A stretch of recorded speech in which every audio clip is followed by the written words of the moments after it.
Suportado ni Gob ang Palarong Pambansa, si Mayor Rama, Dili.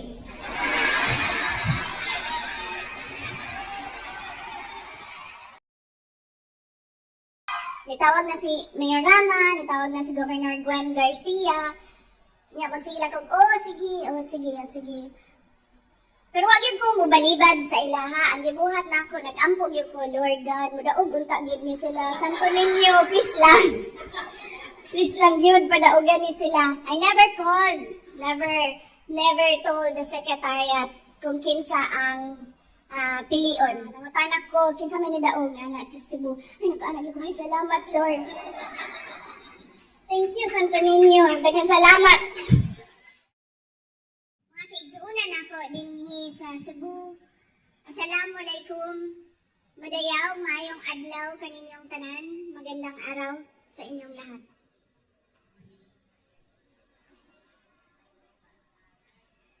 Last year, on August 2023, we successfully brought back the in-person conduct of the Palarong Pambansa in Marikina.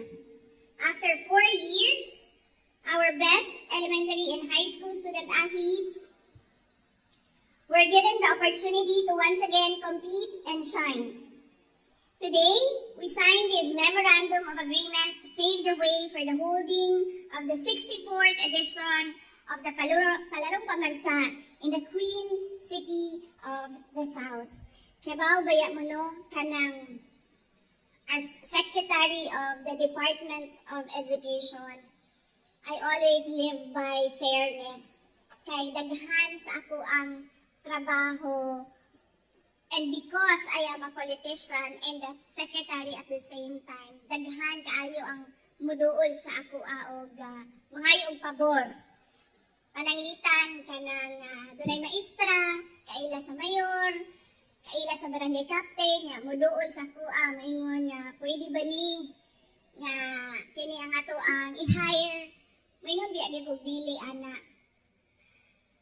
Kay maingon dayon ko sa rason, ay uban malain kay tungod ang kultura nato sa Pilipinas, padrino man gyud na no.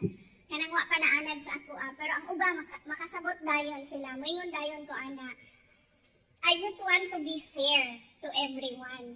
Kay nga naman ang uban sa ilaha din ha, di man na sila makaduol sa ako kay di man na sila amigo og barangay captain, nakaila sa og mayor.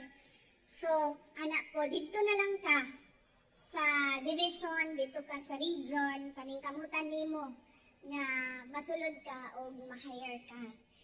Pag pili namo sa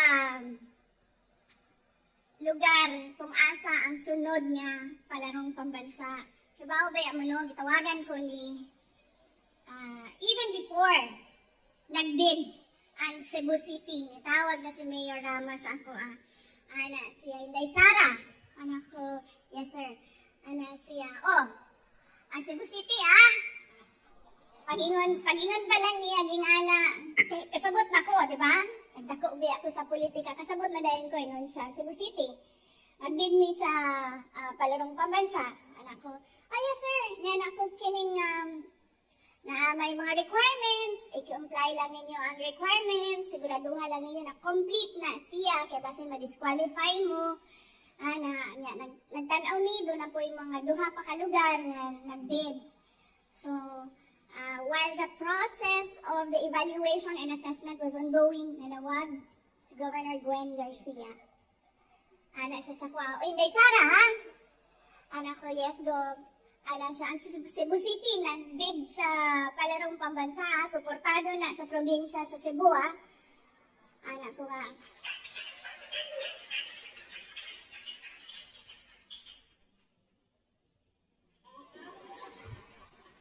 Suportado ni Gob ang Palarong Pambansa, si Mayor Rama, Dili.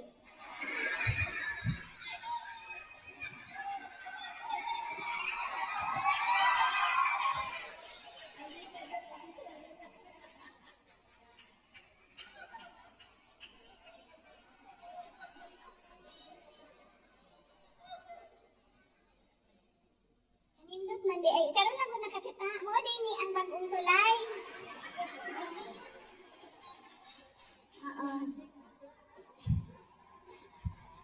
Suportado na siya sa probinsya sa Cebu, ang Palarong Pambansa. Na si Gov. Yan, ako Gov ka ng ang among agreements with the Department of Education. Dito gina sa local government unit kung kinsa ang nidaog sa bidding o kinsa ang nibid. So, maghanyo lang ko sa inyo ha, nga at the local level na amoy partnership and understanding sa syudad sa Cebu o sa probinsya sa Cebu para sa pagpadagan nato sa Palarong Pambansa. Na si Gov na wala na problema. So, nitawag na si Mayor Rama, nitawag na si Governor Gwen Garcia. Nga magsigla kog, sige. Pero wag yun ko mubalibad sa ilaha. Ang gibuhat na ako, nag-ampo yun ko, Lord God, mudaog unta yun ni sila. Santo Niño, please lang. Please lang yun, padaogan ni sila. I never called, never told the secretariat kung kinsa ang pilion. Sige lang yun kung ampo sa Santo Niño na madaog yun ang Cebu. Pagkahuman na tanan ang proseso, I was not a part of it.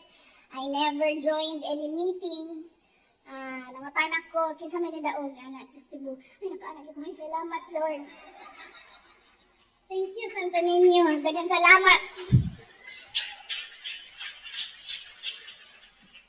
So, ingana, kakulba para sa ako ang selection sa Palarong Pambansa tungod kay nagsigi kong tando sa Cebu City pero wala gyud ko mobuhat nga maingon nga gi-influensyahan ako ang resulta sa pagpili. So you did it on your own. And congratulations sa inyong tanan. It must have been a very convincing pitch for the Palarong Pambansa. Kaya unanimous. Yes, unanimous ang vote for Cebu City.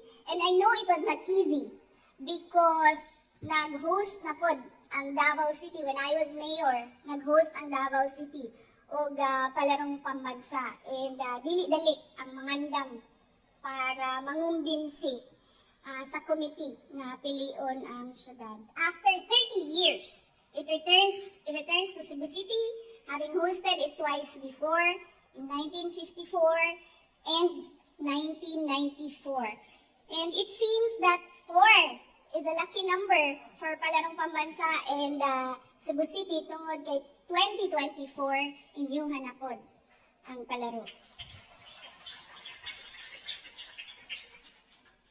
I would like to thank Cebu City, led by Mayor Mike Rama, and our Vice Mayor and our City Councilors for the responsibility for generously accepting the responsibility of hosting the 64th edition of the Palarong Pambansa.